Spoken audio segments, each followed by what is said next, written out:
वर्षावर 2026 दिवस 27वा यामध्ये आपले स्वागत आहे.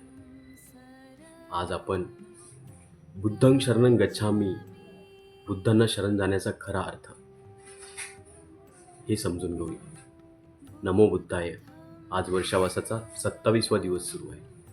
काल आपण बौद्ध धम्मातील तीन अमूल्य रत्ने समजून घेतली, बुद्ध, धम्म आणि संघ.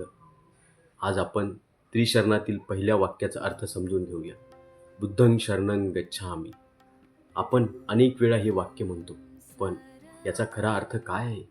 बुद्धांना शरण जाणे म्हणजे फक्त बुद्धमूर्तीसमोर नतमस्तक होणे नाही, फक्त पूजा करणे नाही, फक्त बुद्धांचे नाव घेणेही नाही. बुद्धांना शरण जाणे म्हणजे त्यांच्या जागृतीच्या मार्गाला स्वीकारणे. बुद्ध म्हणजे जागृत झालेला, ज्यांनी अज्ञानाचा अंधकार दूर केला, दुःखाचे स्वरूप समजून घेतले आणि तृष्णा आसक्तीची मुळे ओळखली आणि मुक्तीचा मार्ग स्वतः अनुभवून जगाला दाखवला.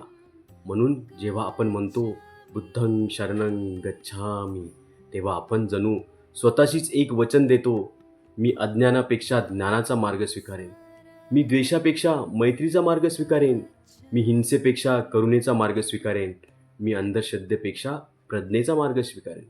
बुद्धांनी आपल्याला विचार न करता कोणतीही गोष्ट स्वीकारायला सांगितली नाही. त्यांनी शिकवले, स्वतः तपासा, समजून घ्या आणि अनुभवातून सत्य जाणून घ्या. म्हणून बुद्धांना शरण जाणे म्हणजे स्वतःचा विचार सोडणे नाही, तर विवेकाने आणि जागरूकतेने जगाला शिकवणे आहे.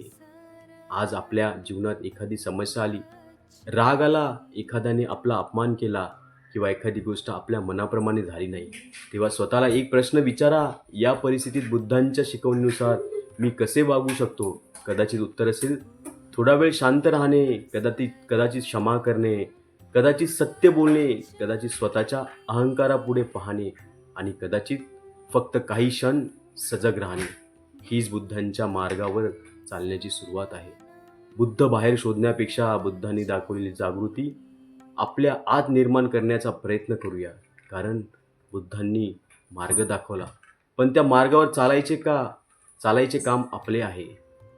आजचा संकल्प, मी बुद्धांच्या शिकवणीचा आदर करीन, विवेकाने विचार करीन आणि माझ्या जीवनात प्रज्ञा, करुणा, मैत्री आणि सजगता वाढवण्याचा प्रयत्न करेन. समारोप, आजपासून जेव्हा आपण म्हणू बुद्धं शरणं गच्छामी, तेव्हा फक्त उच्चारू नका, तर त्या शब्दाचा अर्थ आपल्या जीवनात उतरवण्याचा प्रयत्न करा. अज्ञानातून ज्ञानाकडे, द्वेषातून मैत्रीकडे, दुःखातून मुक्तीकडे आणि असक्तेकडून जागरूकतेकडे. हा आहे बुद्धांचा मार्ग. भगवान बुद्धांचा धम्म आपल्या जीवनात प्रज्ञा, करुणा आणि जागृती निर्माण करो. सर्वांचे कल्याण हो, सर्वांचे मंगल हो, सर्व प्राणी सुखी हो. साधू साधू साधू.